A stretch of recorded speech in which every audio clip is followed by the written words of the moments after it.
Hello, Liệu xin chào bạn. Chào mừng bạn đến với kênh móc len của Dương Liệu Handmade.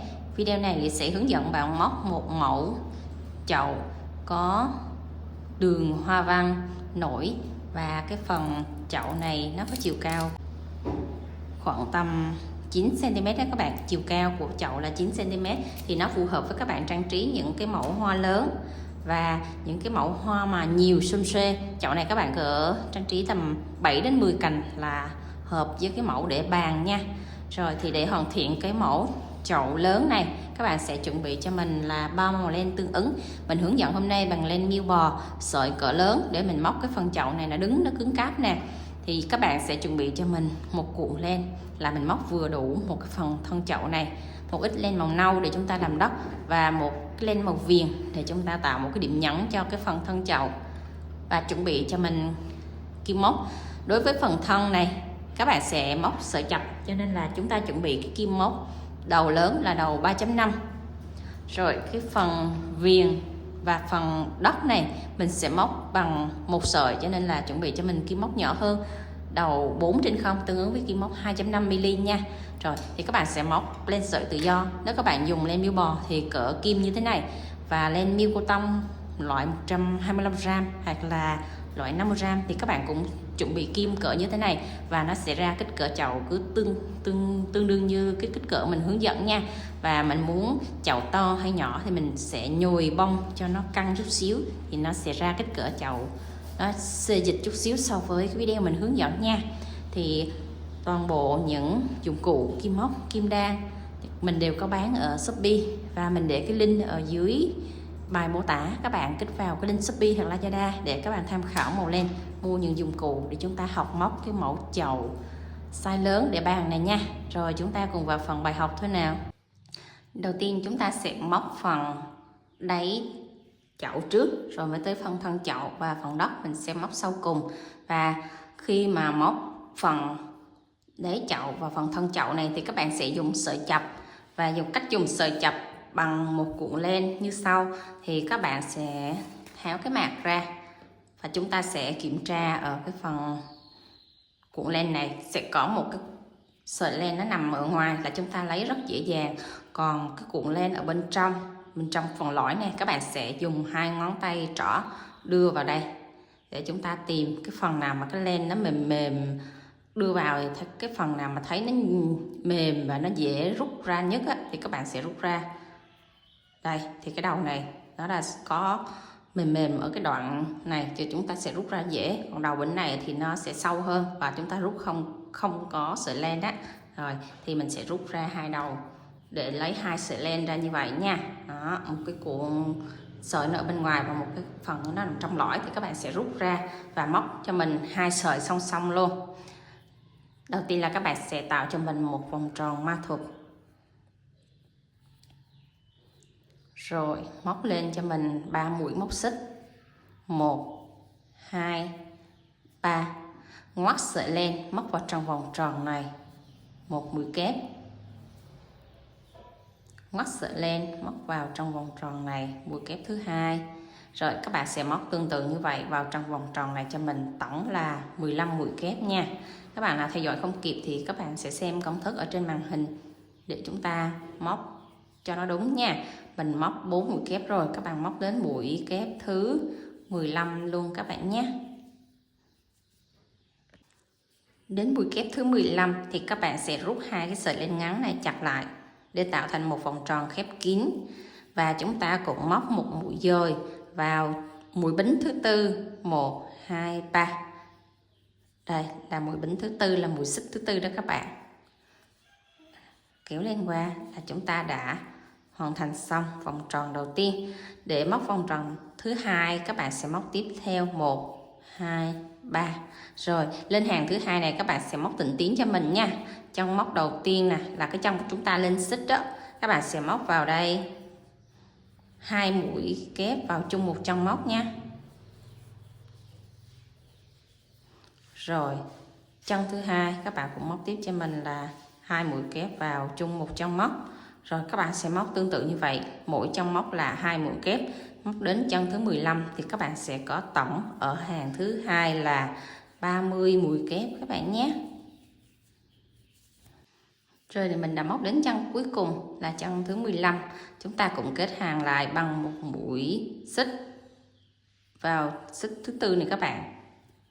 Là điểm đầu tiên của mũi kép đầu tiên này.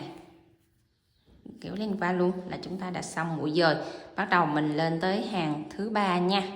Hàng thứ 3 thì các bạn sẽ móc tiếp cho mình một xích, đâm kim vào trong móc đầu tiên một mũi đơn.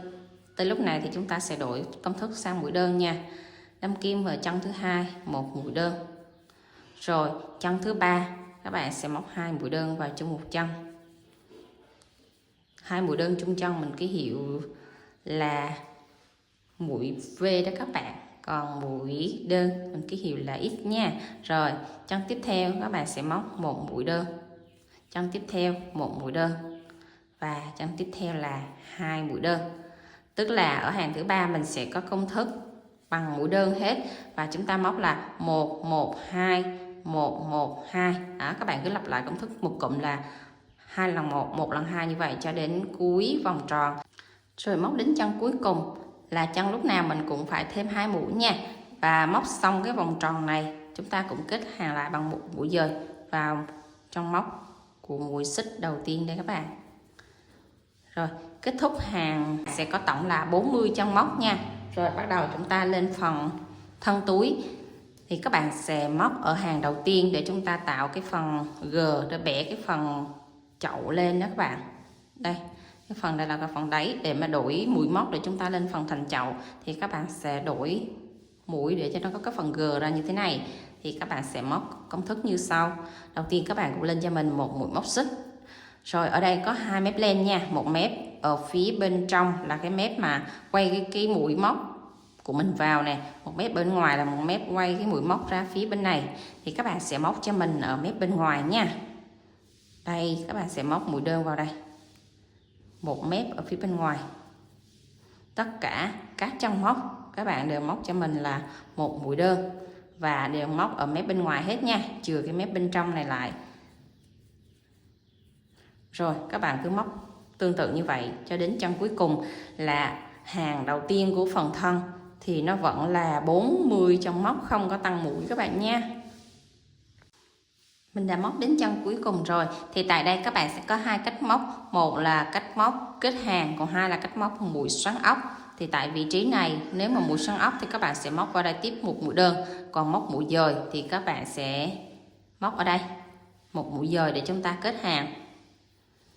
Đối với chậu này thì chúng ta chỉ cần móc kết hàng là được. Tại vì cái phần kết hàng này khi mình trang trí mình sẽ cho nó ra ở phía sau của bông hoa. Thì nó sẽ không có lộ cái đường kết hàng lắm. Cho nên mình móc kết hàng cho nó nhanh nha. Rồi bắt đầu lên hàng thứ 2. Các bạn cũng móc tiếp cho mình một mũi xích. Và đâm kim vào trong móc đầu tiên này 2 mép len luôn. Chúng ta không có chừa một mép giống như hàng thứ nhất nữa. Đấy, các bạn sẽ móc luôn 2 sợi như vậy nha. Và mỗi trong móc các bạn cũng móc một mũi đơn cho mình. Tổng ở hàng thứ 2 vẫn là 40 chân móc nha các bạn. Đó, các bạn cứ móc đều như vậy cho đến chân cuối là hết toàn bộ 2 mép len như vậy nha. Rồi đến chân cuối này thì các bạn cũng kết hàng lại tương tự như hàng đầu tiên vậy các bạn nha. Rồi bắt đầu chúng ta lên hàng thứ 3 thì các bạn cũng móc lên một xích và đâm kim vào mỗi chân móc là 2 mép len. Móc cho mình một mũi đơn tương tự như hàng thứ 2 như vậy nha. Là từ hàng thứ 2 các bạn sẽ móc tương tự như vậy cho đến hàng thứ 10 là chung một công thức là móc 2 mép len và móc đều cho mình mỗi chân móc một mũi đơn. Tổng vẫn là 40 chân móc nha. Các bạn sẽ móc ở đây mình đã móc 2 hàng này, đang lợi giữa hàng thứ 3 thì các bạn sẽ móc tổng tính từ hàng đầu tiên này cho đến hàng thứ 10. Mình sẽ gặp lại các bạn sau khi các bạn móc xong đến hàng thứ 10 nha. Thì vẫn tổng là 40 chân móc.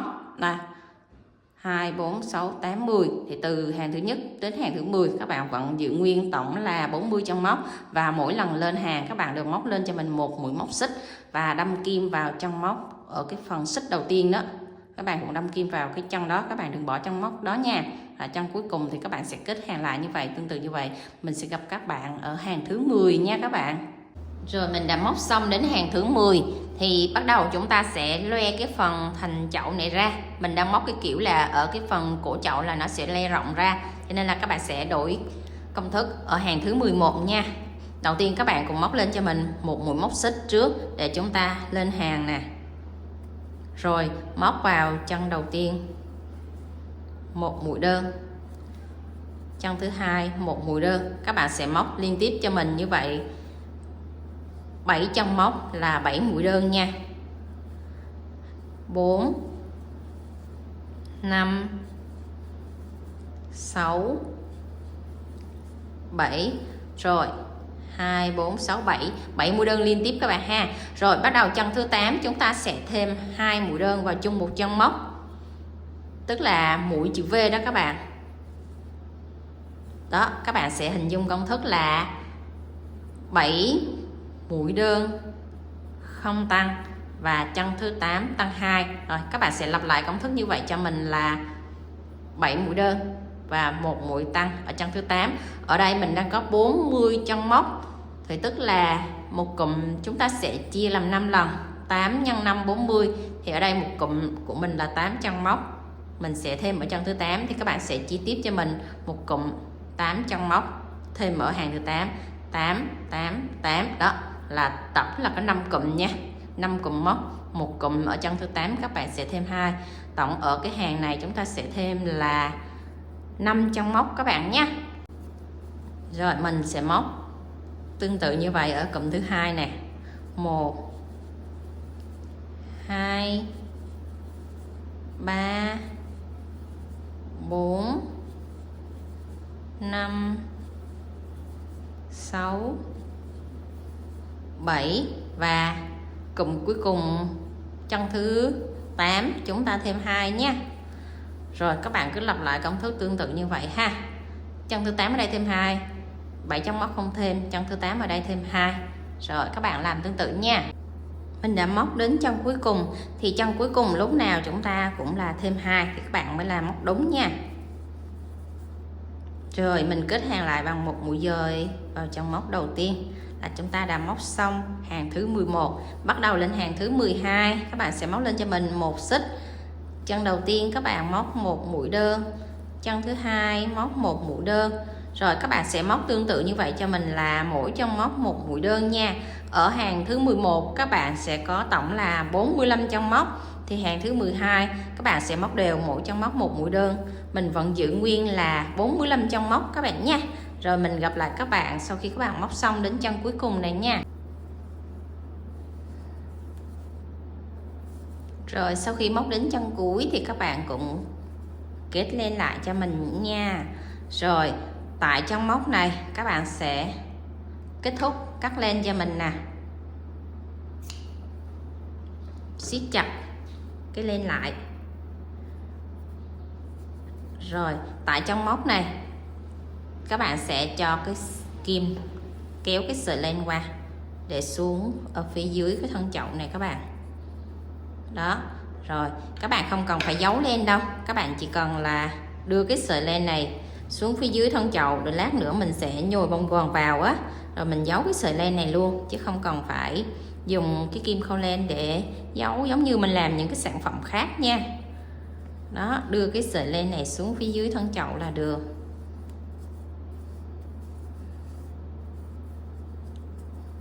Đó, cái phần thân chậu của mình nó có cái độ loe rộng tự nhiên ở cái phần trên rồi các bạn nha. Rồi các bạn sẽ đổi cho mình sợi len màu vàng. Chúng ta móc một sợi cho nên mình dùng kim móc nhỏ. Đầu tiên các bạn sẽ tạo cho mình một nút thắt trước để chúng ta nối len và móc vào phần thân chậu bằng sợi len màu vàng này nha. Rồi ở đây có hai sợi len nó đang thành hình chữ V như thế này, thì chúng ta sẽ móc một mép ở phía bên ngoài, một mép này phía bên ngoài, còn mép bên trong các bạn chừa lại để mình khâu phần đất nha. Rồi bắt đầu các bạn sẽ cho kim vào một mép len ở phía ngoài và đổi cái sợi len màu vàng vào đây và móc lên cho mình một mũi móc xích, hai móc xích, ba móc xích. Rồi móc vào cái chân đầu tiên đó hai mũi kép vào chung một chân móc, một mũi kép, 2 mũi kép. Rồi thì tại chân móc này các bạn sẽ cắt ra cho mình một chân, hai chân, đâm kim vào chân móc thứ ba cũng là 1 mép ở phía bên ngoài các bạn nha. Bỏ hai chân móc nè, 1 2, đâm kim vào chân thứ ba, móc tiếp cho mình một cụm 3 mũi kép.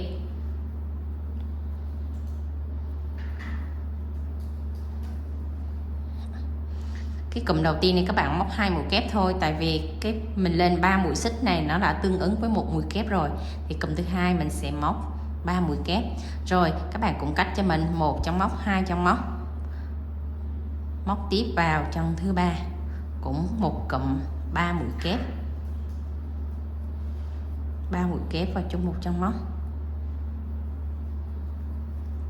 Rồi chúng ta cũng cắt ra hai chân móc, 1 2, đâm kim vào một mép len ở chân thứ ba, một cụm 3 mũi kép.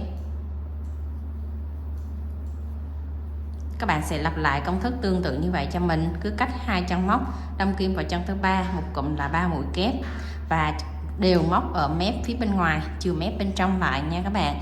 Thì ở đây phần thành miệng của cái chậu này có tổng là 45 chân móc, thì 45 mình chia 3 là sẽ có tổng là 15 cụm mũi kép như thế này các bạn ha. Rồi các bạn sẽ móc tương tự như vậy 11 cụm mũi kép nữa mình gặp nhau ở chân cuối này các bạn. Rồi mình đã móc đến chân gần cuối. Nếu các bạn móc đúng thì chân gần cuối này sẽ còn lại là 5 chân móc, thì mình sẽ móc một cụm cuối ở chân chính giữa là chân thứ ba này nha.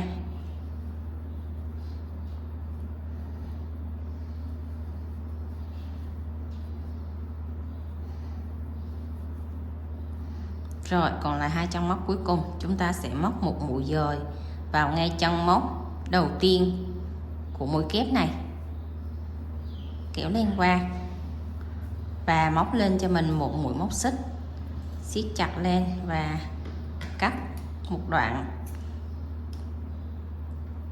rồi kéo sợi len qua.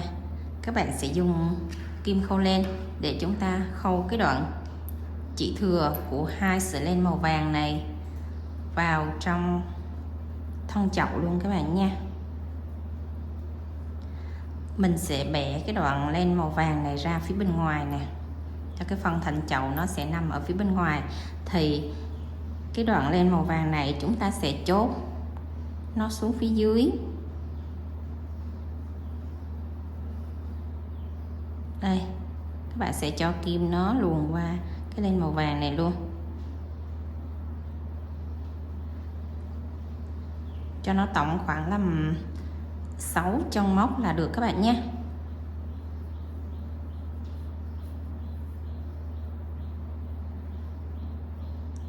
Đó, các bạn giấu thêm qua một cụm này nữa là chúng ta đã giấu xong nè.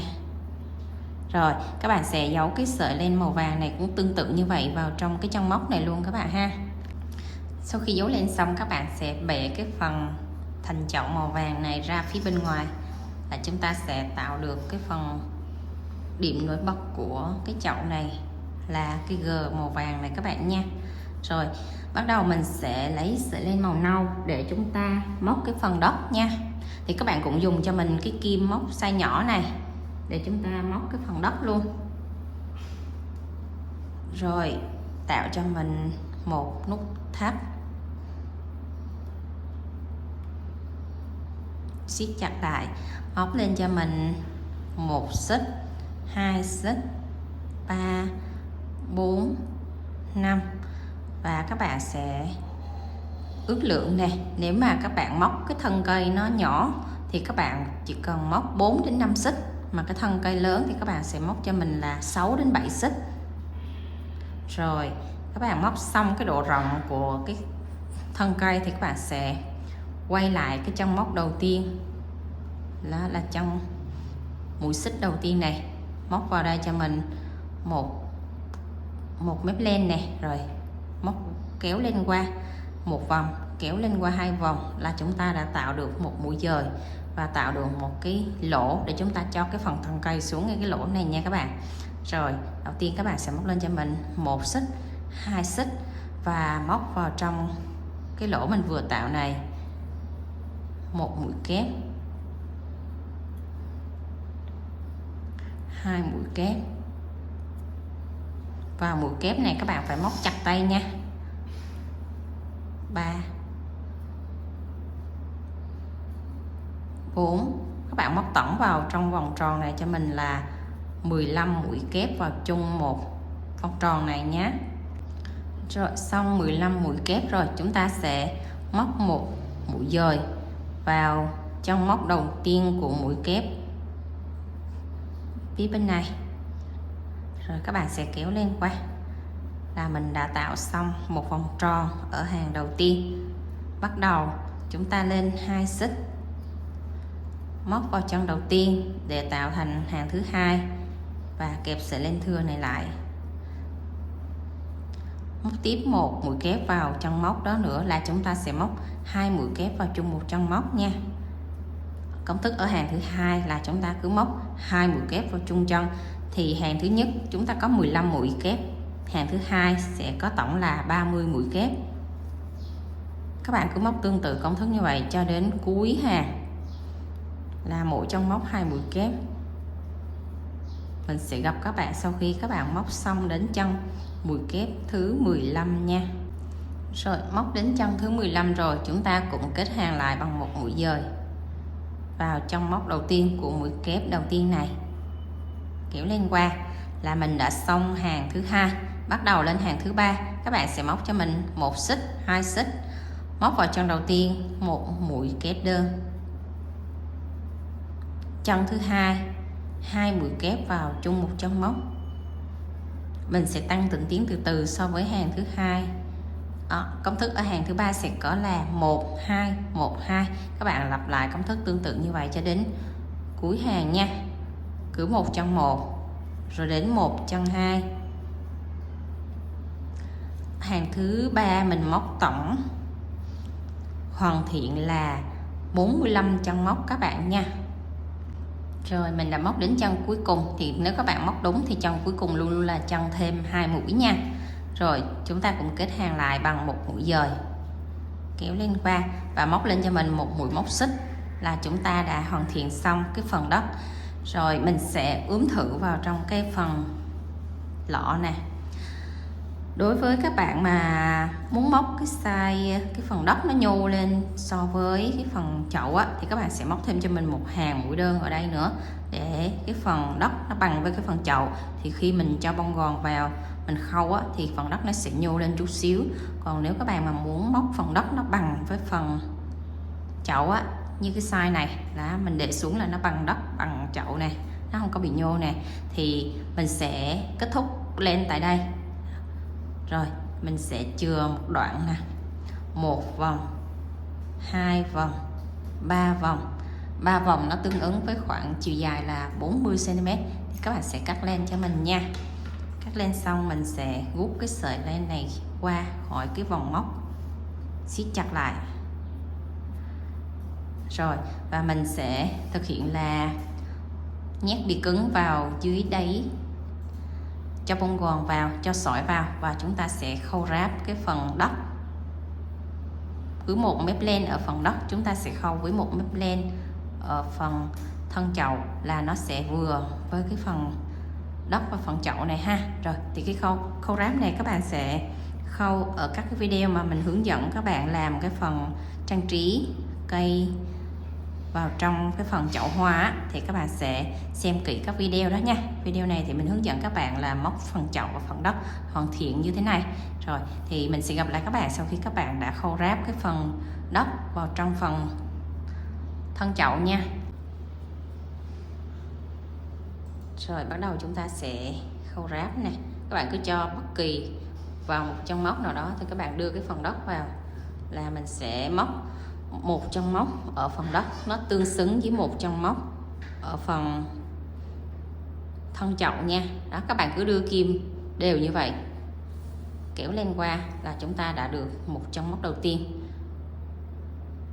Đó, cứ một mép len lúc nãy mà chúng ta chừa nó cộm lên đó thì các bạn sẽ đâm kim vào đó. Rồi mình sẽ khâu tương tự như vậy cho đến cuối chậu nha. Là tổng là mình có 45 chân móc, thì các bạn sẽ khâu đều cho mình, đừng bỏ sót chân móc nào các bạn nha.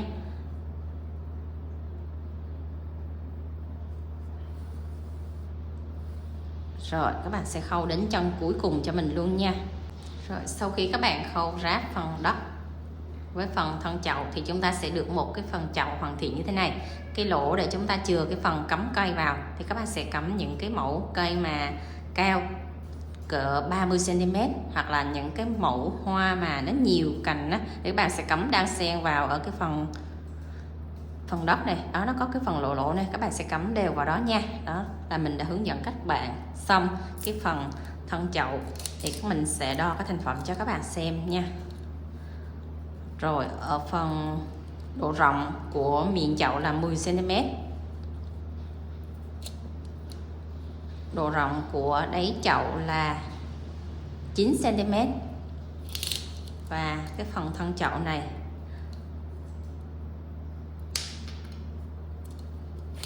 nếu các bạn mà nhồi bông căng á đó, thì nó sẽ xê dịch khoảng tầm là 31 cho đến 34 cm. Mình nhồi bông vừa cho nên nó có kích cỡ là 31 cm. Rồi thì các bạn sẽ trang trí những cái chậu hoa lớn hoặc là những cái bông nhiều, các bạn sẽ trang trí nó phù hợp với cái chậu này nhé. Chậu này là kích cỡ là chậu trụ tròn, và ở phần trên mình có trang trí một cái đường viền này, nó tạo một cái điểm nhấn cho cái phần chậu. Nhìn nó, cái mẫu này là mẫu cổ điển, mình có thiết kế phần viền này tạo một cái điểm nhấn cho cái chậu nó nổi bật lên ha. Rồi thì mình đã hướng dẫn các bạn xong cái phần chậu. Còn về phần hoa thì các bạn sẽ trang trí tùy theo ý thích của các bạn nha. Nếu các bạn thấy video này hay, nhớ cho mình xin một like với, và có thắc mắc gì các bạn cứ để lại bình luận bên dưới, mình sẽ trả lời các bạn trong thời gian sớm nhất để các bạn hoàn thành cái mẫu chậu mini, cái mẫu chậu để bàn cưng cưng này các bạn ha. Rồi bye bye các bạn, hẹn gặp lại các bạn ở những video sau.